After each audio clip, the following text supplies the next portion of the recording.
ओम नमो भगवते वासुदेवाय नमः। वास्तु ज्ञान गंगा चैनल पर आप सभी का स्वागत है। भाई दूज की आप सभी को हार्दिक शुभकामना। आज मैं आपको शुभ मुहूर्तों के बारे में और पूजा विधि के बारे में इस वीडियो के माध्यम से आपको जानकारी दूंगा और चौघड़ियों के हिसाब से बहुत ही अच्छा पंचांग के हिसाब से मुहूर्त बताने वाला हूं। जब बहन भाई की टीका करे तो शुभ मुहूर्त में ही करना चाहिए। सबसे पहले आपको ध्यान रखना है कि जो थाली आप सजा रहे हैं, आपको एक थाली सजा करके तैयार कर लेनी है। उसमें जल का लोटा भर के रखेंगे, एक दीपक और मीठा रखेंगे, रोली मोली चावल, ये सारी चीज़ें आपको रख लेनी है। सबसे पहले वो थाल भगवान गणेश जी के सामने बहन को रखना है और उसके बाद में फिर आपको शुभ मुहूर्त में भाई के टीका करना है। कार्तिक मास के शुक्ल पक्ष की द्वितीया तिथि के दिन भाई दूज का पर्व मनाया जाता है। इस साल भाई दूज 23 अक्टूबर को मनाया जाएगा। इस साल भाई दूज पर ग्रहों और नक्षत्रों का उत्तम योग बन रहा है। सर्वार्थ सिद्धि योग के साथ साथ कई योग बन रहे हैं। कार्तिक मास के शुक्ल पक्ष की द्वितीया तिथि के दिन भाई दूज का पर्व मनाया जाएगा। इस साल भाई दूज 23 अक्टूबर को रहने वाली है। पंचांग के हिसाब से अगर आप देखें तो जो द्वितीया तिथि है वह 22 तारीख को 8:17 से रात को प्रारंभ हो रही है और 23 तारीख को 10:47 तक रात के रहने वाली है। जब हम भाई दूज मनाते हैं या रक्षाबंधन मनाते हैं, कोई भी कार्य करते हैं शुभ कार्य, तो भद्रा का विचार किया जाता है। लेकिन इस बार 23 तारीख को भद्रा का विचार नहीं है, यानी इस दिन भद्रा नहीं है।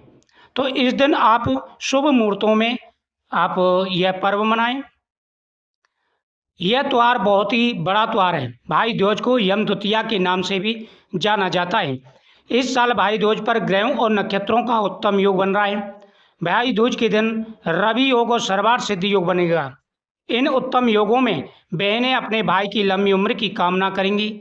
ऐसा कहा जाता है कि इस दिन भाई अपनी बहन के घर भोजन करते हैं तो उम्र बढ़ती है। इसी दिन चित्रगुप्त का पूजन का विधान भी है। इस दिन भाई द्वारा बहन के घर आने की मान्यता भी है।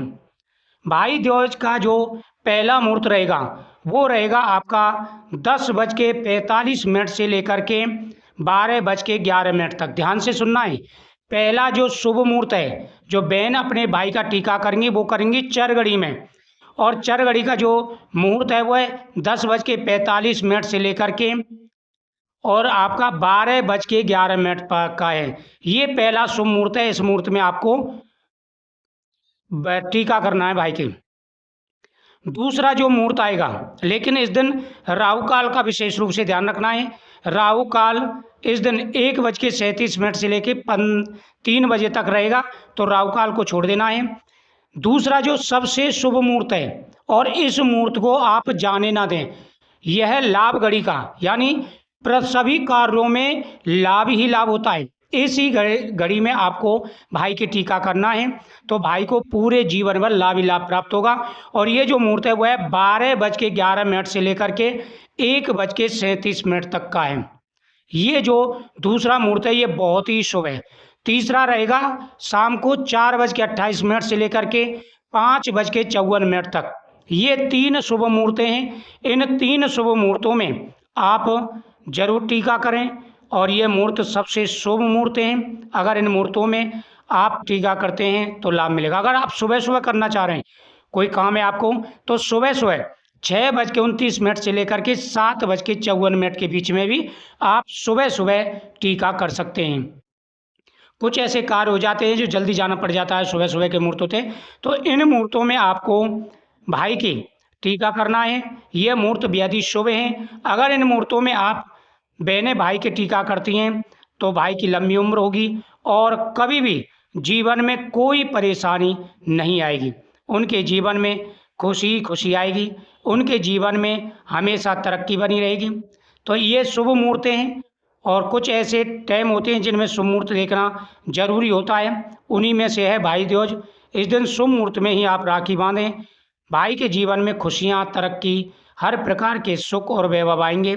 वीडियो को ज़्यादा से ज़्यादा शेयर करें ताकि सभी बहनों को पता चल सके कि कौन से शुभ मुहूर्त में हमें राखी ये भाई दूज का पर्व मनाना है।